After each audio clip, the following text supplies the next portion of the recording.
Good morning. All right, it's hot. I get it, a little slow. All right. I am the Reverend Walter Clark. My pronouns are he and they, and I would like to welcome you to the Unitarian Universalist Fellowship of Wayne County. I will be your worship associate today. We are a diverse congregation that welcomes you as you are, regardless of your age, ethnicity, race, sexual orientation, gender identity, economic status, or physical ability. We come together to seek deeper meaning and understanding from each other and the world around us. Your presence today is a gift, and that gift brings us closer to that understanding. And we are an active community that lives its values beyond the hours of 10 and 11 o'clock on Sunday morning. And I would like to call your attention to the following activities and announcements. The UUFWC annual garage sale is August 18th and 19th, and we need your help.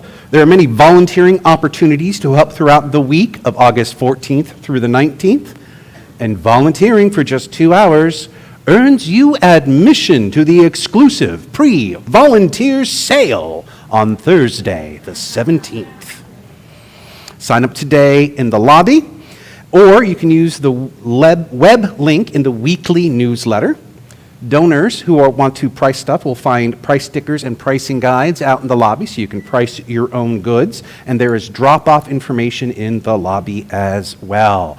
I will just have you know, we have already had people approach our building seeing a sign that says yard sale. It's like, when is it? I want your stuff. Please give it to me now.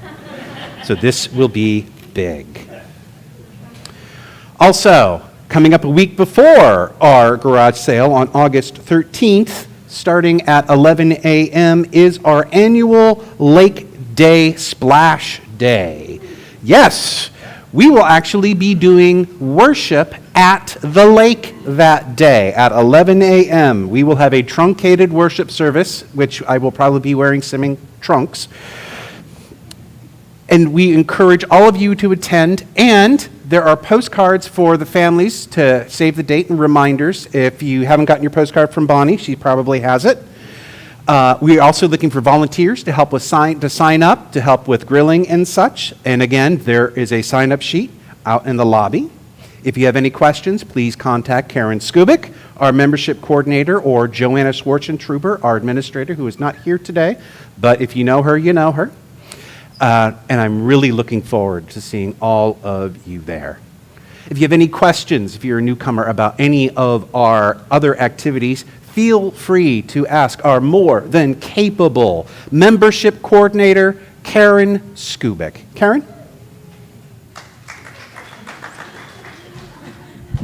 Wow, an applause. I don't have any fun act to perform here, but I would like to welcome any visitors we have here today, and we usually give you we always give you the opportunity to introduce yourself if you so choose, and that way we can get to know you a little better and talk to you after the service over coffee, which will be out in the lobby. So are there any visitors who would like to be introduced today? Yes, okay. Jody's brave. Let me bring the microphone over to you, Jody. Sure, I'm Jody Hiles, and just looking for a church to come to, and thought we would try this out. Okay, thank you, Jody. And Jody's here with, do you want to say something? My name is Marcy Grebus, and I came with Jody to check out the church. Okay, we're getting checked out, so everybody be good, and we'll look forward to speaking to you a little more after the service. Anybody else who has never introduced themselves or anything? I didn't think so. Okay. Thank you so much, Karen. Now let us prepare ourselves for worship. Open your minds, silence your cell phones, and now please join us for our time together.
Our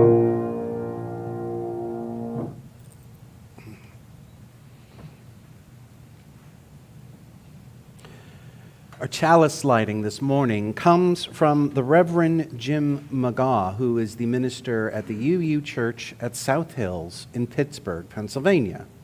This was the chalice lighting he used to open our General Assembly in Pittsburgh, Pennsylvania this year. And it's a responsive reading. And so when you are cued, I will ask you to respond with, "We kindle the flame." Let's try that. We kindle the flame. In celebration of our coming together in faith, in hope, in love, we kindle the flame to illuminate the ever-emerging junction of what has been and what yet shall be. We kindle the flame. At the confluence of these various rivers, each sacred, each different, each worthy, we kindle the flame. At a crossroads, as we work to refine our aspirations, refocus our communities, and reimagine our dreams, we kindle the flame. As we converge in this place of beauty and possibility, seeking joy, seeking justice, embarking on a journey toward healing and wholeness, we kindle the flame. Thank you. I would now ask that you rise in body or spirit as we sing our opening hymn, As Tranquil Streams, to be found in the gray hymnal, number 145.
So I am not here without a worship associate to steal the show away from Tim, who was supposed to be our worship associate today.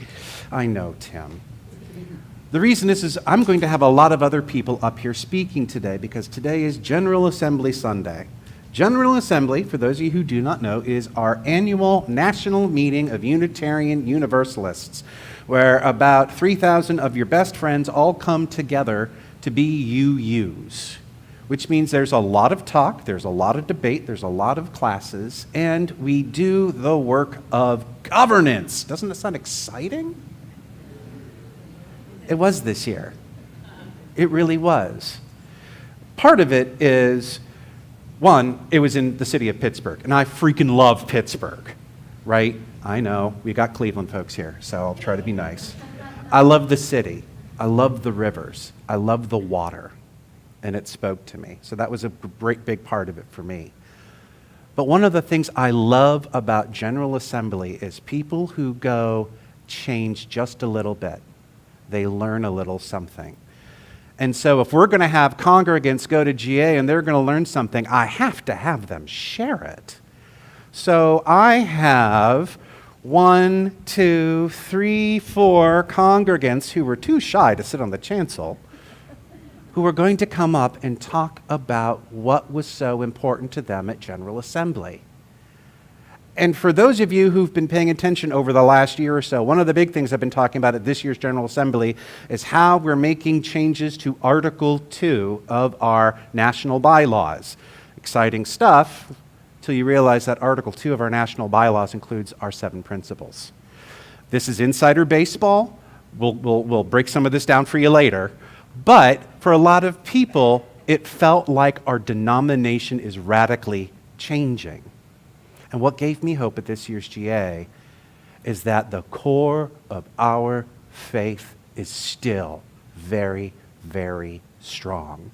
And each one of these people is going to talk about what moved them and how you can tell with that core of our faith this entire time is how to make this world a better place for everyone. One of the things that's very interesting at GA in this search for progress is in the small actions. And one of the things they do at GA, since this is also streamed, is when people introduce themselves, they have a very specific way of doing it, which I'm going to model for you. It's to help people who are streaming who are visually impaired. And we've asked everybody participating to do the same. So before anyone would say what they were talking about, they would do this. Hello, my name is the Reverend Walter Clark. My pronouns are he and they. I am a heavy-set, middle-aged, white, bald man with a salt and pepper beard, much more salty than I am, and a shiny, bald, shaved head. I am currently wearing a blue liturgical robe and a short, yellow side with love stole. This is to make sure that people who are listening have a visual marker or a visual idea in their head. Audio description, thank you, to help it be more accessible. It's these little actions that show me what our faith can be. And so, starting with that, I would like to invite up our first speaker. Peg?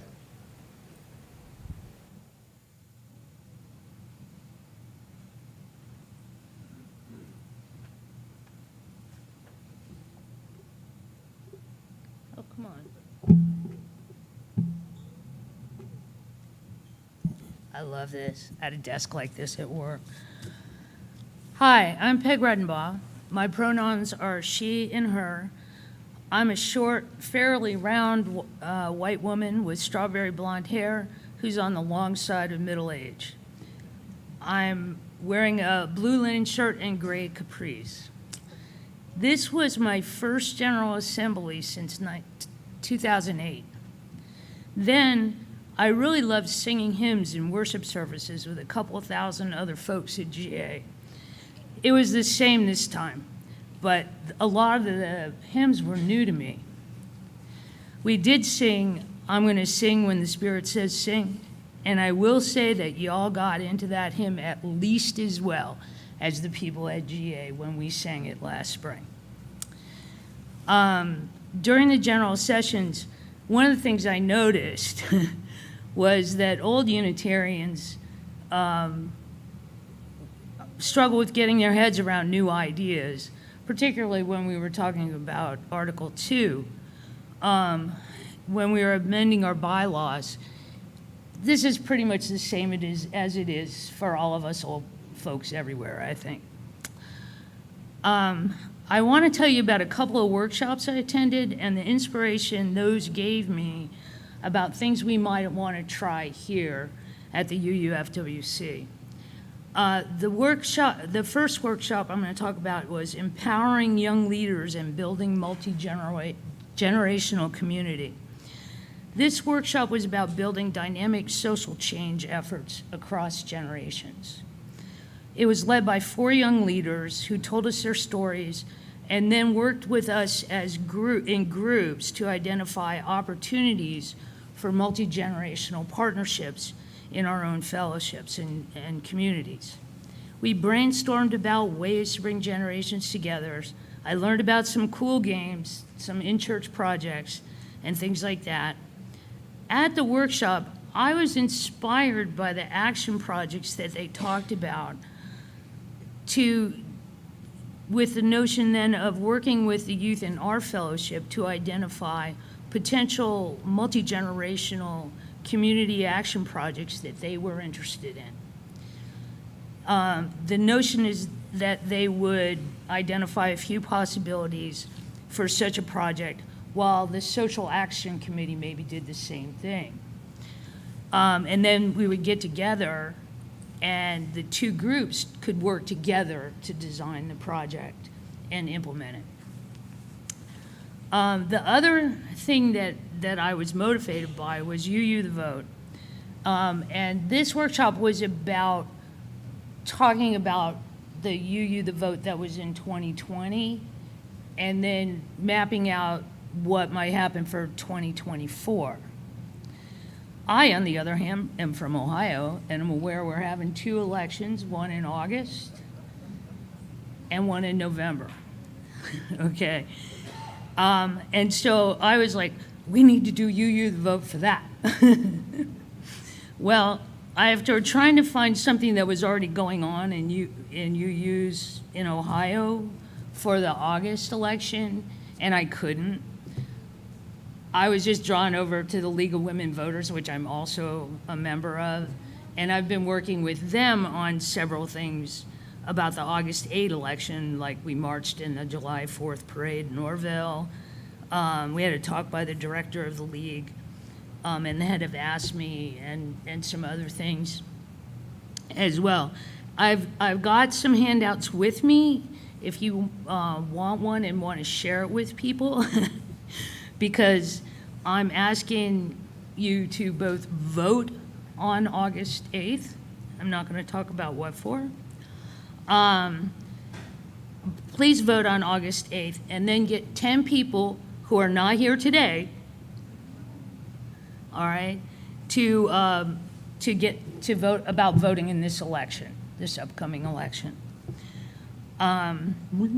Early voting still available for the next week, as well as in person on August 8th. You can see me for details after the service. I would like to see if we can do something with other UUs to see if we can get our own UU the Vote out in Ohio for the November election. If we're going to do that, we need to start soon. And it'll take a few of us to organize, so please let me know if you'd like to help. And maybe some of the youth would be interested in helping out with that too. With that, I'll stop.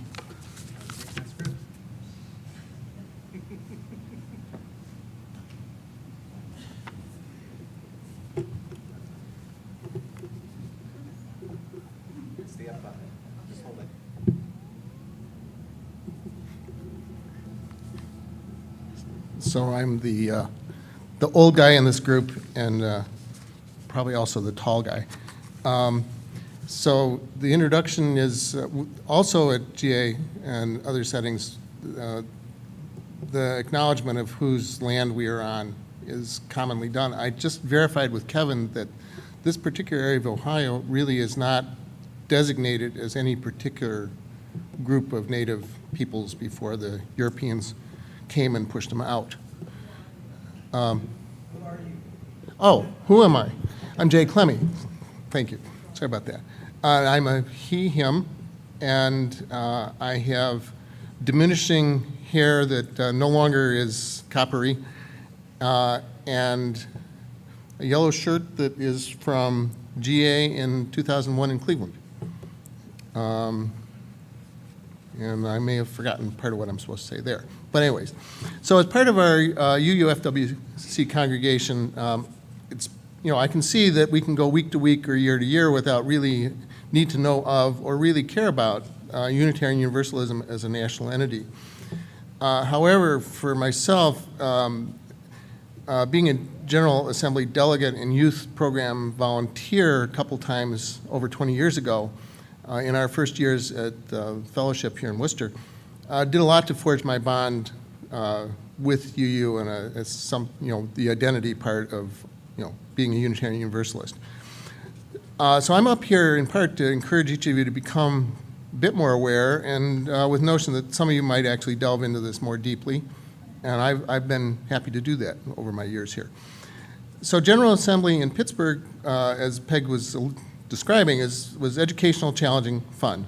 We were updated on a bunch of stuff in plenary sessions, our national voice on social and environmental justice, about Beacon Press and Skinner Books, which are UUA entities that disseminate writings and research that might not sell well in the commercial realm, the status of our ministers from training to retirement, and just an aggregate comment about the state of our many congregations across country. And the consequence of being part of the Pittsburgh group and all that I participated in and saw and heard, I've set some goals for myself. I hope you poke at me over the time and find out whether I've done these things, because part of this is it's easy, in my mind, to get all energized, and it's sort of, you walk out the door and 3 weeks or 3 months later you say, oh, I think I meant to do something. Didn't do it. So anyways, my goals are to get more active with two groups specifically, the UU for Social Justice group and UU Justice Ohio, which until recently was headed by Joan Van Beesler, who some of you here will remember from being our Ohio Meadville District Chair, and has been in this, has given service up here, or at least Ann gave her service when she got snowed in or iced in somewhere. And the other is just to donate some dollars to the UU congregation in Birmingham that undergirds the Living Legacy pilgrimage, which it's a multi-day civil rights bus session and educational in Montgomery, Birmingham, Selma, and Marion. Denise, who I don't see here. You are here. Hi, Denise. Quarterback one of these 4 months ago, which included her College of Worcester students and some older learners. At least I hope I learned something. A highlight of the Pittsburgh General Assembly was becoming acquainted with our newly chosen national president. And Chris, if you could cue up a little piece here.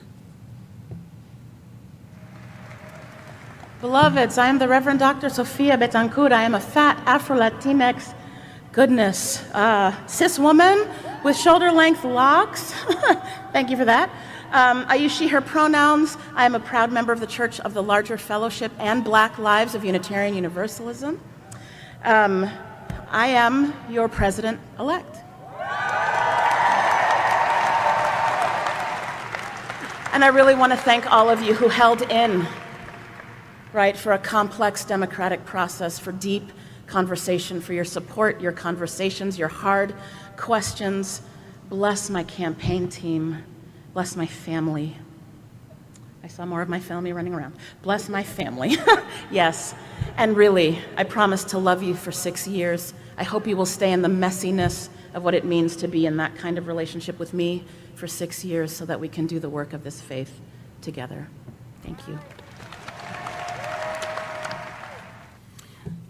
So what she's saying to us, and she had more to say than just that clip, is really what Walter has brought to us in recent weeks, that being here on Sunday mornings is to do our inner work and charge our batteries so that we can go out into the community to represent our values and how we live our lives and how we make our community, try to make our community better for others. I look forward to seeing our own Social Action Committee take up some of Reverend Betancourt's energy and focus to see how we can empower ourselves to become agents of love, respect, and justice in our own community. Her own journey includes recent close involvement with the Unitarian Universalist Service Committee, a component of Unitarian Universalist Association that Ann and I have been involved in, and that Sue will speak about to us in a few minutes.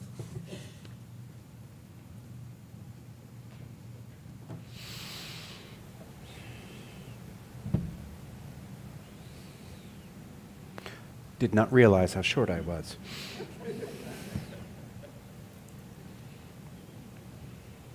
Let's charge those batteries. Let's take a minute.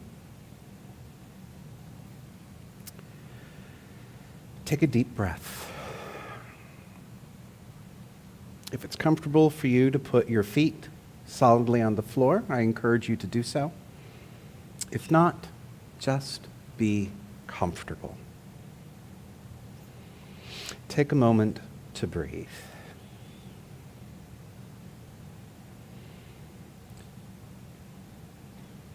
What's the thing that's weighing on you? What is the thing you brought in here today that you would like to let go of for just an hour? I'm going to challenge you to just hold that thing. That big, messy, complex thing that's painful, that's awkward, that slows, that steals your energy. And breathe.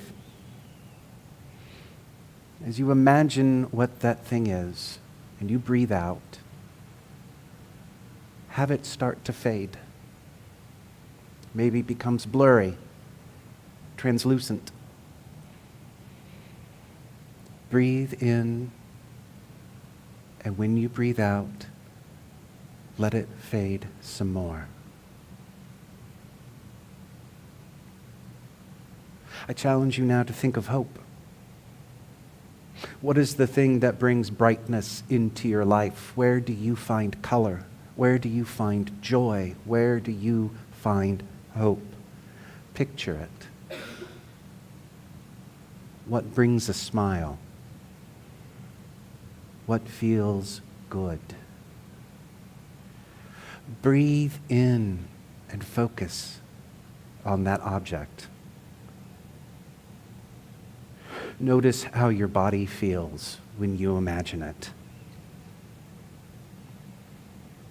Let the tension drain from your shoulders, from your neck, your forehead. Exhale, relax. Know that this joy is only a breath away. Know that this joy always resides within you. And know that if you breathe into the good, you can lessen the pain. Take one more deep breath in. Let it go and relax. Put down your baggage and charge your batteries here. Each of us comes in to this space with a different burden, a different sorrow, a different joy. And for those of you who have something that is weighing on your heart, that is too big to speak aloud, I encourage you to come to get one of these shiny little stones. Close your hand around it and put that sorrow, put that concern onto that stone and drop it in the water. For sorrows shared are sorrows divided. And if you have something that lightens your heart, brightens your day, we want to feel that energy too. Come, share that joy onto this stone and drop it into the water. For joys shared are joys multiplied. Please come as you feel motivated to place the stones in the water as we sing Spirit of Life.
Thank you.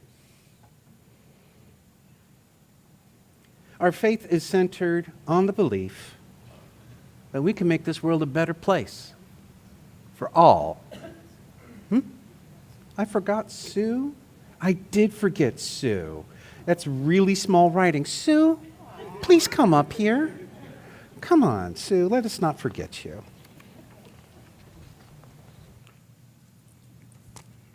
Thank you. I'm Sue Gross. My pronouns are she and her. I'm a white, retired female of average build, a few gray hairs, red wire-rimmed glasses, and I'm wearing a teal polo shirt. Our Unitarian Universalist Service Committee does a lot of great work around the world. It's like mission work that other churches call. The UUSC has 3 partners working with Fiji and the Pacific Islands, and I'm going to tell you a little bit about each of those 3 groups. The first one is Climate Talk. They address the loss and damage issues.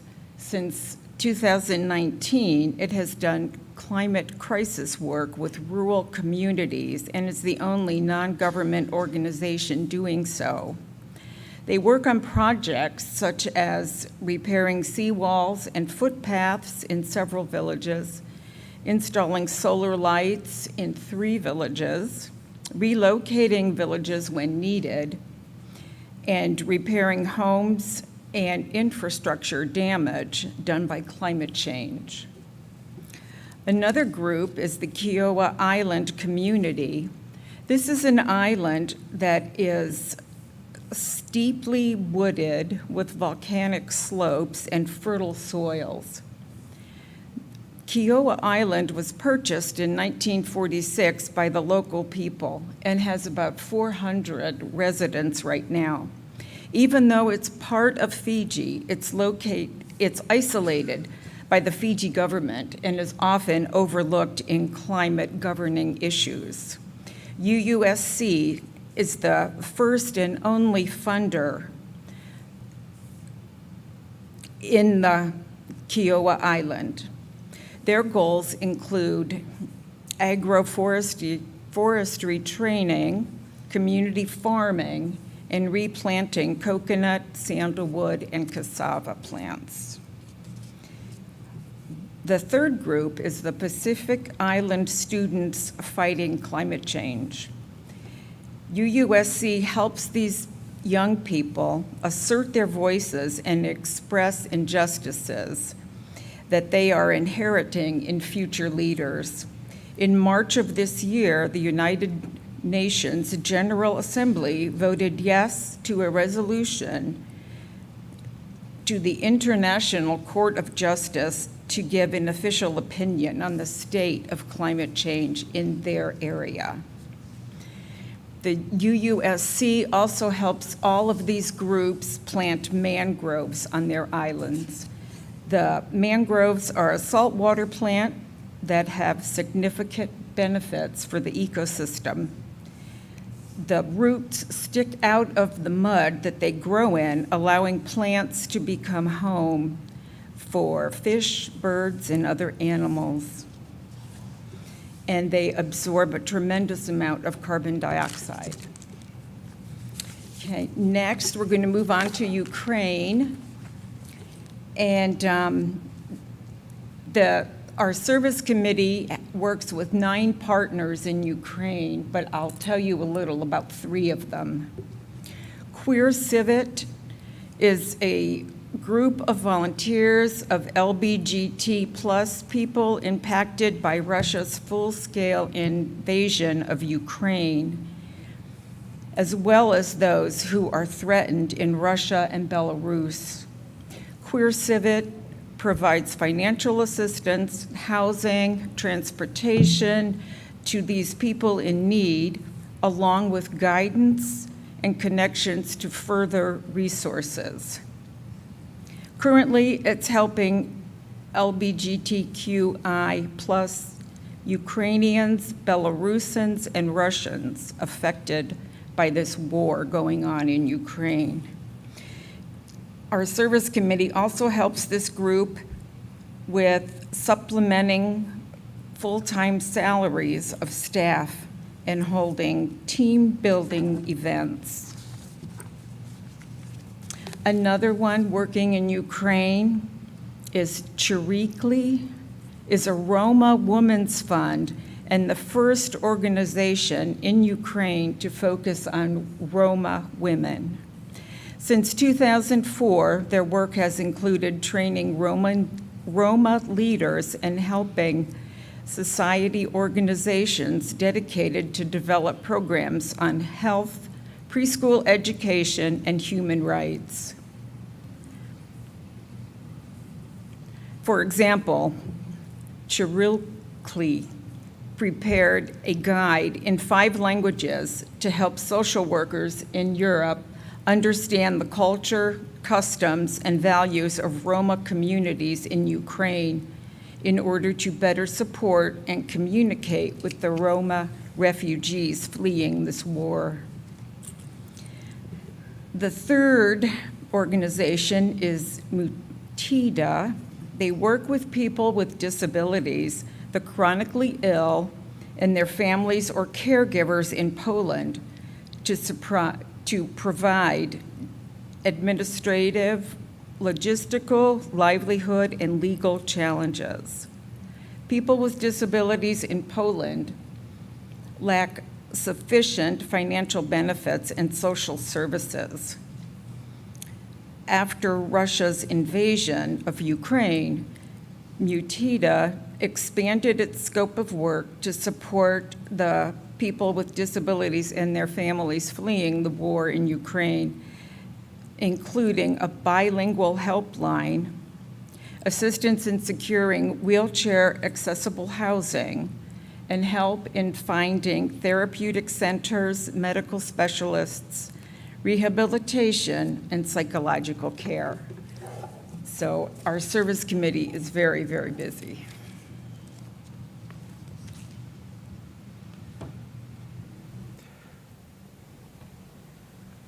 And Sue buried the lead. The Unitarian Universalist Service Committee has been, as my badge proudly says, defying Nazis since 1940. This is an organization, yeah, that's worth applauding for.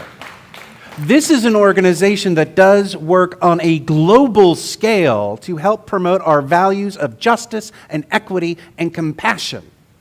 And their president, Mary Catherine Moore, is going to be speaking here October 29th. Sue helped to get her here, and thank you, Sue, for doing that. I hope all of you come back for that, and I'm trying to convince them to do a workshop Saturday morning. We're going to see if we can make that happen. And I do want you to know, I have Ohio congregations who are calling me up and saying, how did you score Mary Catherine Moore? I said, you're going to have to come down here and find out. I hope they do. Our offering for this morning. Our faith is centered on the belief that we can make this world a better place, as Sue just showed us, for all who dwell in it.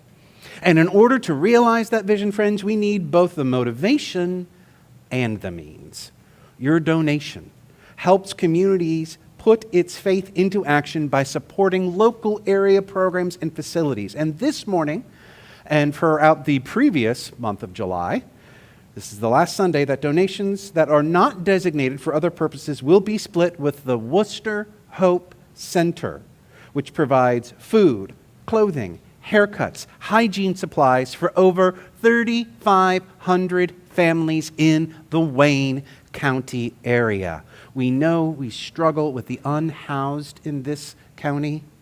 Let's work to give them just a little bit more dignity that they deserve. The offering will now be collected and very, very gratefully received.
Please join me in the unison reading as we dedicate our offering.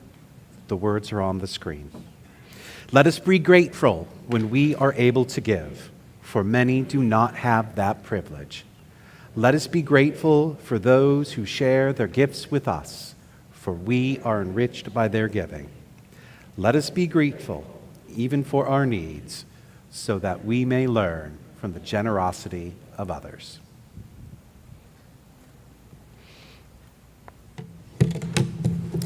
Hi, my name is Ann Wilson. My pronouns are she, her. I'm a white woman with short gray hair and purple glasses, and I'm wearing a gray t-shirt that I wore while I served as a volunteer at General Assembly.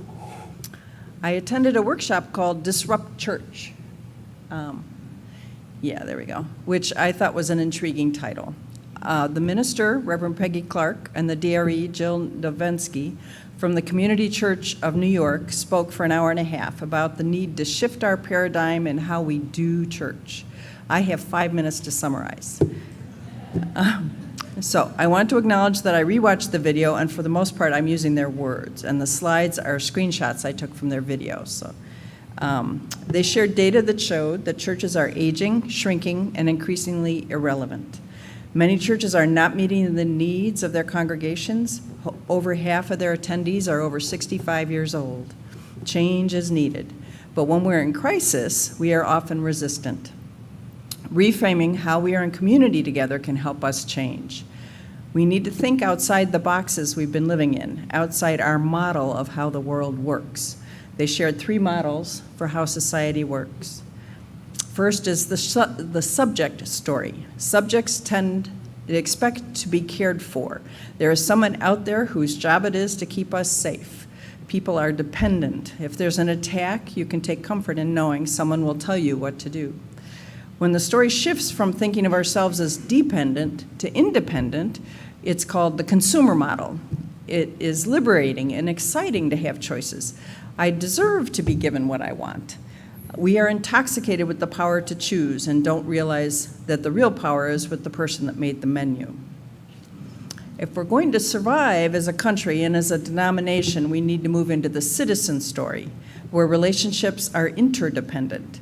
We need to think collaboratively and function as a hive. We need to acknowledge the worth and power of each of us to contribute what we have to offer. We are smarter together. Together, we can focus on the mission of what we hope to achieve. We can see new possibilities of how to make it happen.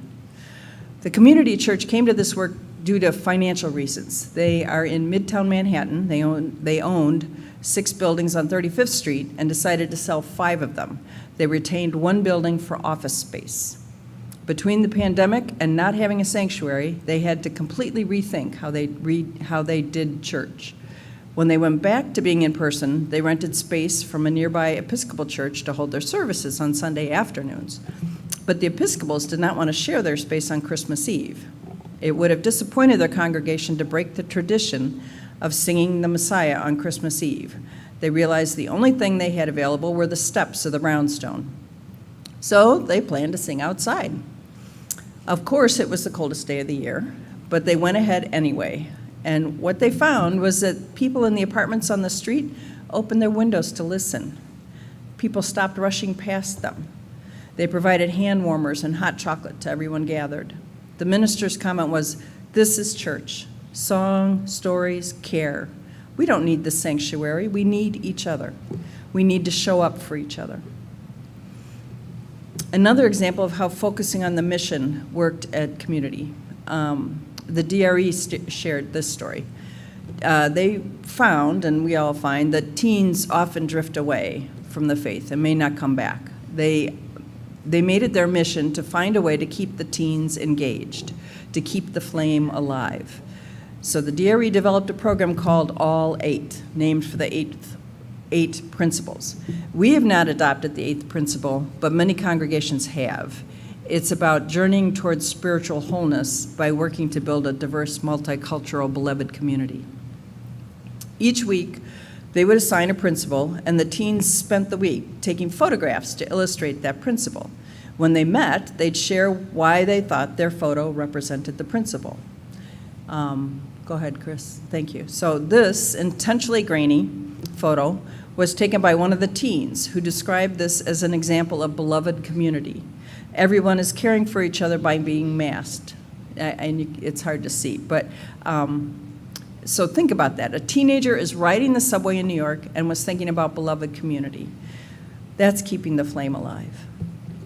As I said at the beginning, their presentation was an hour and a half, and 5 minutes can only provide a small taste of their story, but it's a lot to think about, and it's a challenge to us all, especially in light of the Article 2 bylaw changes.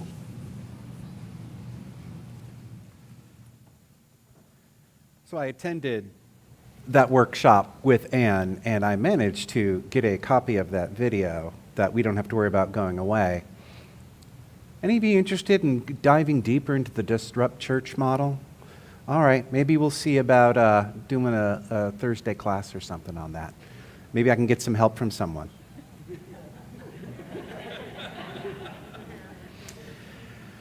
Like I said, I told everybody they had 5 minutes, and I knew that no one would be able to keep to that 5-minute rule, myself included.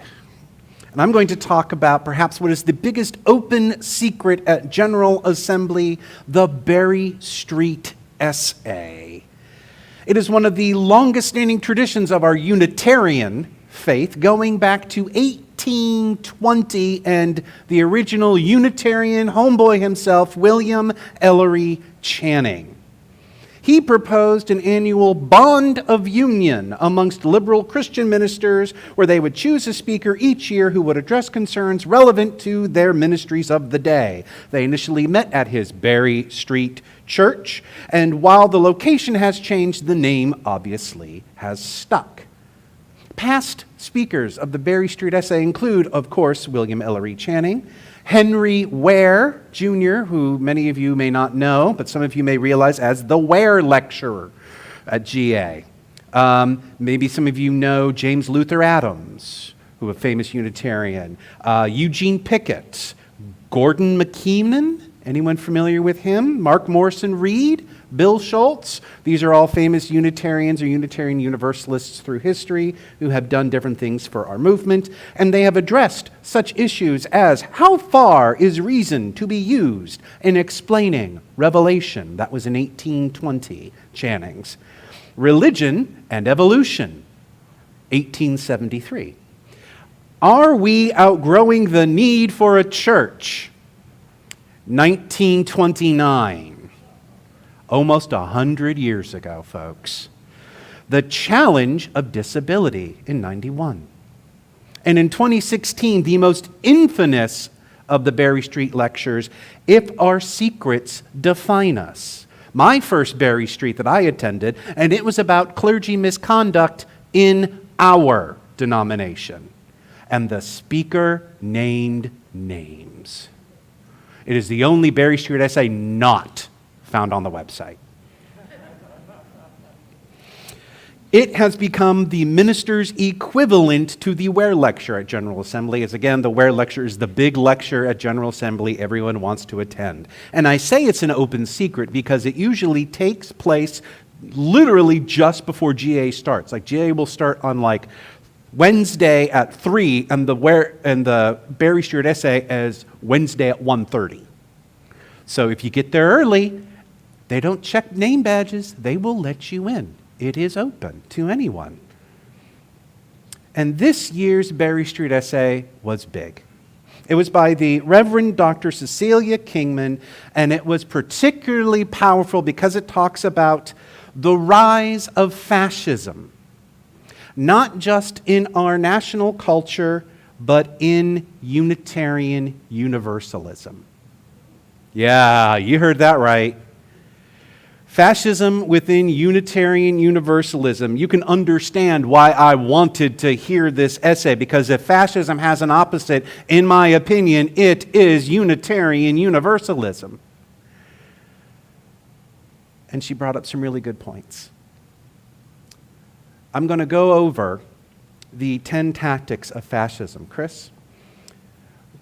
Reverend Dr. Cecilia Kingman brought these up, and these are cited from Jason Stanley, who is an author who wrote the book, How Fascism Works, The Politics of Us and Them.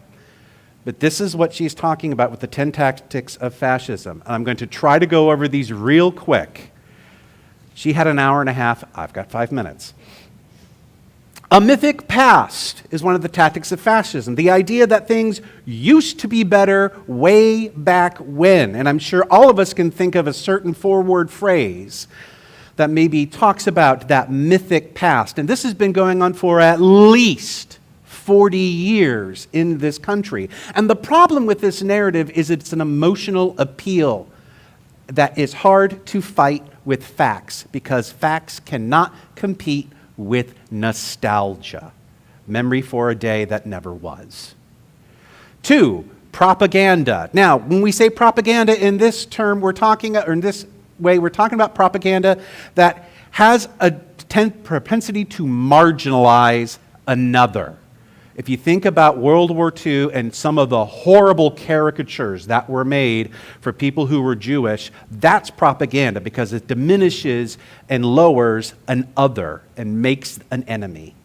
3, anti-intellectualism. When facts become a threat to an authoritarian leader, facts are then cast as suspect.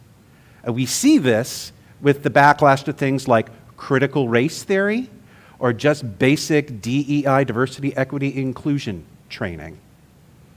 Which then brings us to number 4, creation of a form of unreality. When facts don't support your cause, you make things up. This is where we start to hear the term gaslighting. And what happens is when you start to make things up, is reality becomes cloudy and nobody knows what's real. And as Jason Stanley says in his book, if you are going to rip the heart out of democracy, get people used to lies. Hierarchy. Hierarchy is key to fascism, that there needs to be a pecking order. There are people who are supposed to be on top. These groups are better. They need to be elevated. And we see this come up in systems of white supremacy, patriarchy, ableism, heteronormativity. These are all ideas of hierarchy. And we need hierarchy in fashion because that leads to victimhood.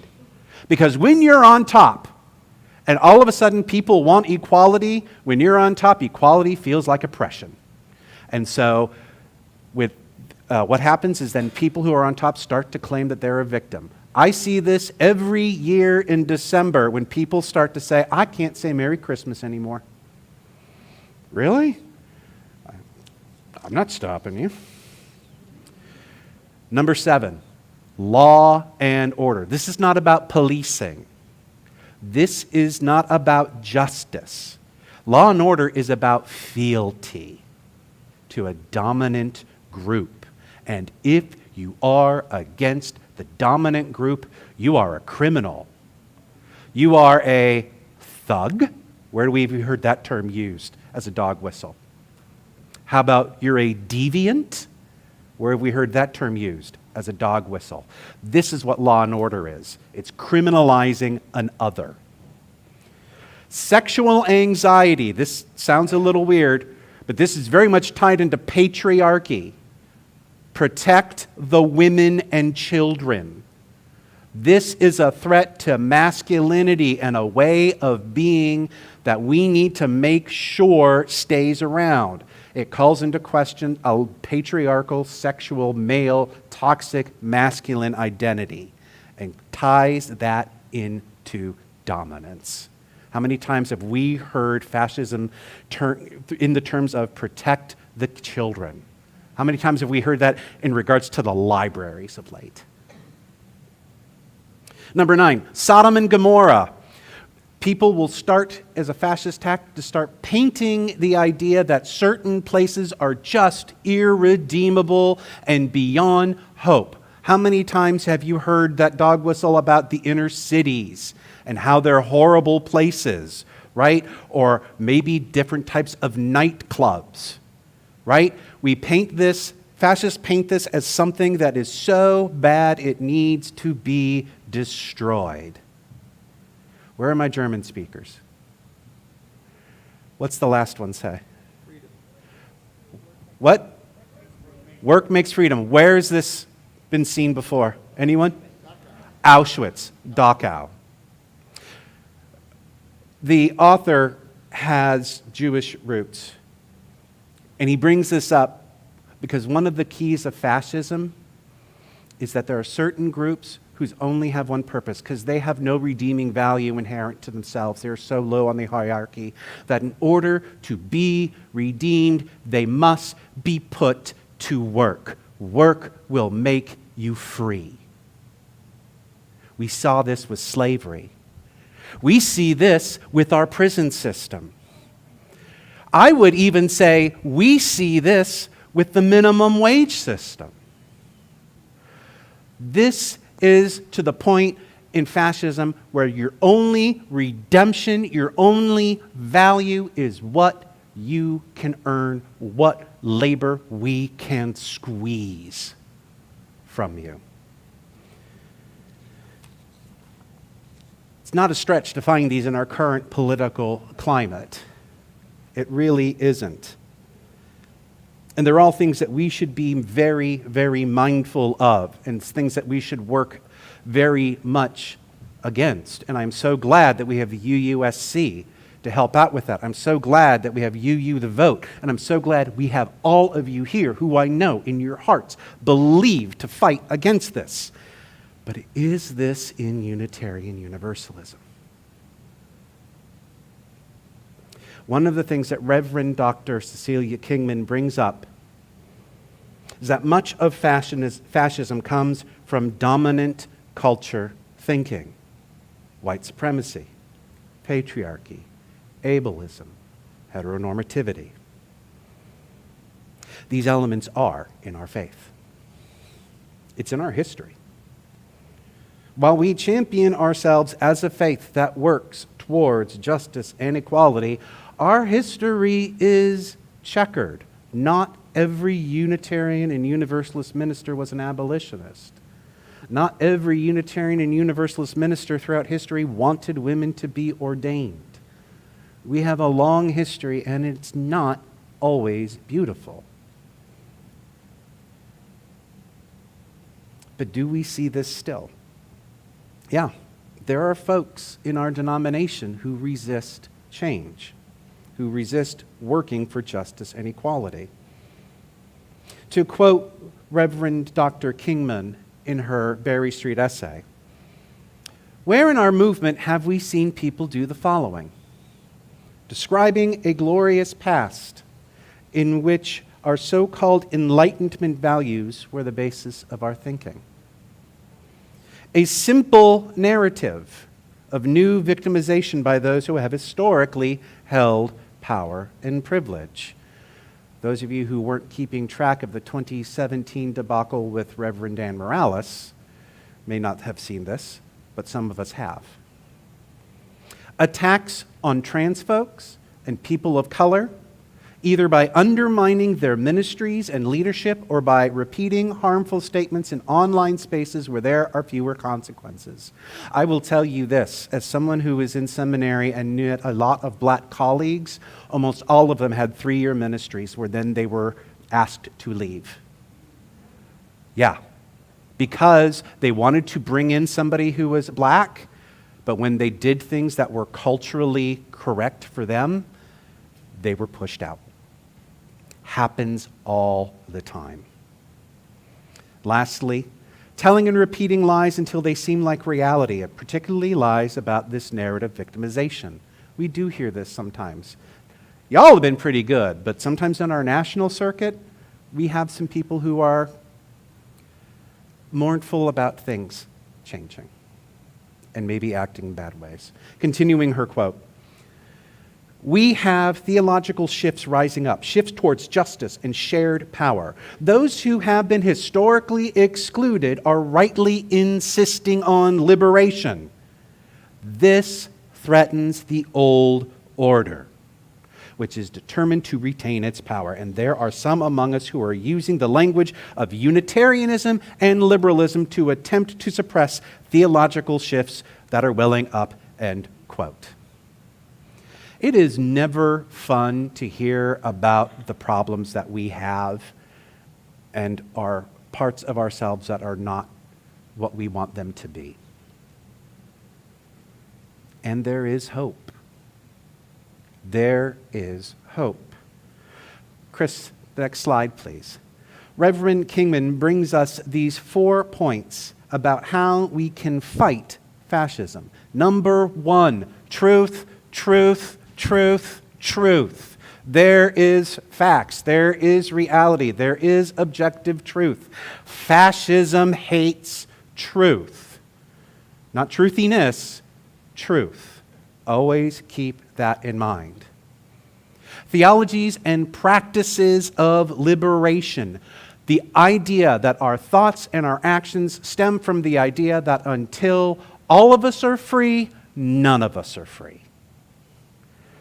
3, maintain our institution of truth and liberation. That means basically, number 3 is C1 and 2.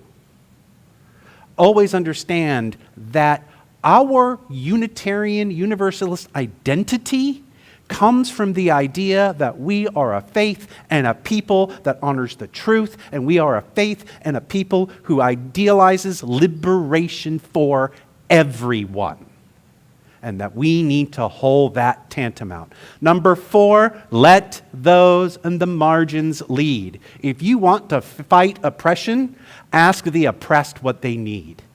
Don't insist on telling them what they need. And when they tell you something that doesn't agree with you, don't fight, listen. Ask with curiosity. And there's one other thing that's on here that I remembered that I'm going to just spitball here. One of the other things that fascism hates is people who are brave. They love fear. What they want you to do more than anything else is to be silent when somebody else is being oppressed. And that is why I am so proud that we have that flag flying now. Because that is the most anti-fascist thing we can do in this community, is to say we are not afraid to stand up for those who are marginalized.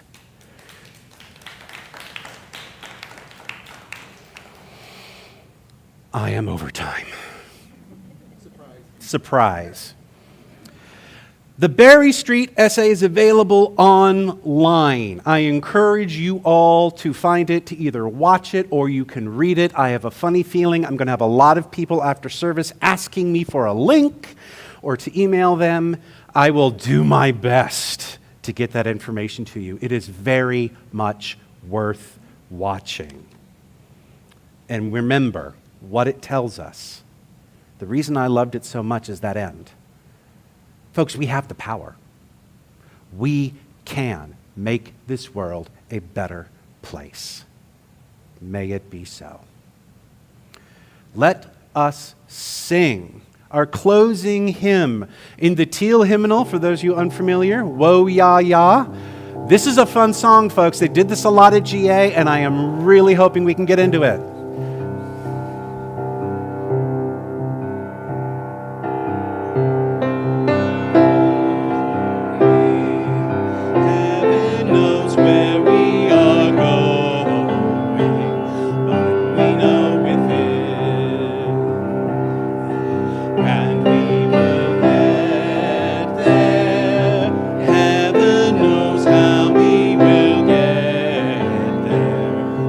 We know we will.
Please be seated.